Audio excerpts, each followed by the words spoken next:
হ্যাঁ বাবা। হ্যাঁ বাবু, কেমন আছিস? এই তো বাবা ভালো, তুমি ভালো আছো? শরীর ভালো, তবে তোকে খুব মনে পড়ছে। ঈদে কি বাড়ি আসবি না? ঈদে বাড়ি আসবো কিনা বলতে পারছি না বাবা। তোমার অ্যাকাউন্টে টাকা পাঠিয়ে দিয়েছি বাবা, আমার প্রমোশন হয়েছে, স্যালারিও বেড়েছে পুরো 1 লাখ। আলহামদুলিল্লাহ। বাবা তুমি তো বলেছিলে পিতৃদিন কখনো শোধ হয় না।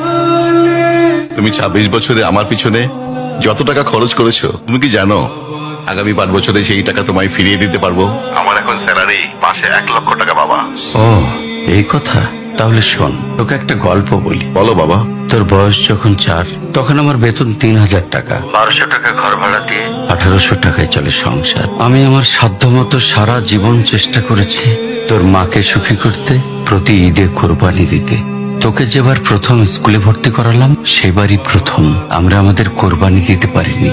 সে বছর তোর মাকেও কোনো উপহার দিতে পারিনি। তুই যখন ভার্সিটিতে উঠলি, আমাদের অবস্থা তখন মোটামুটি ভালো, কিন্তু খুব কষ্ট হয়ে গিয়েছিল যখন আমার ট্রান্সফার হয়। রোজ রোজ বাসে চড়ে, পায়ে হেঁটে, ঘামে ভিজে খুব দুর্বিষহ লাগছিল। একদিন শোরুম থেকে একটা বাইক দেখে আসলাম। সে রাতে আমি স্বপ্নেও দেখেছিলাম আমি বাইকে চড়ে অফিসে যাচ্ছি। কিন্তু পরের দিন তুই বায়না ধরলি, জার্নি করতে তোর কষ্ট হয়। তোর কষ্টে আমারও কষ্ট হয় বাবা। আমি বাইকটা তোকে কিনে দিয়েছিলাম। তুই এখন লাখ টাকা বেতন পাচ্ছিস, কিন্তু মনে করে দেখ, আমার সামান্য মাইনে দিয়ে ব্র্যান্ড নিউ মোবাইলে হেডফোন কানে লাগিয়ে সারা রাত গান শুনেছিস, পিকনিক করেছিস, ট্যুর করেছিস।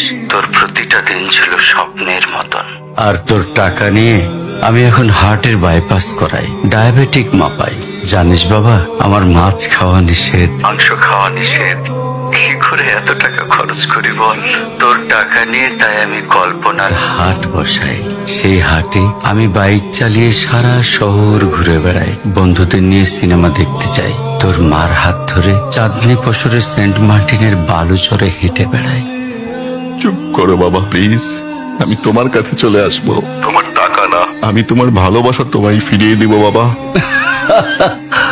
বোকা ছেলে, বাবাদের ভালোবাসা কখনো ফিরিয়ে দেওয়া যায় না। তোকে একটা প্রশ্ন করি বাবা, ধর তুই, আমি আর তোর খোকা তিনজন এক নৌকায় বসে আছি। হঠাৎ নৌকাটা ডুবতে শুরু করলো। যে কোনো একজনকে তুই বাঁচাতে পারবি, কাকে বাঁচাবি? উত্তর দিতে হবে না। ছেলেরা বাবা হয়, বাবারা কখনো ছেলে হতে পারে না। পৃথিবীতে সবচেয়ে ভারী জিনিস কি জানিস? পিতার কাঁধে পুত্রের লাশ। আমি শুধু জায়নামাজে বসে একটা জিনিস চাই, আমার কবরের ঘরটায় যেন আমি আমার ছেলের কাঁধে চড়ে যাই। তাহলে তুই একটা ঋণ শোধ করতে পারবি, তোকে কোলে নেয়ার ঋণ।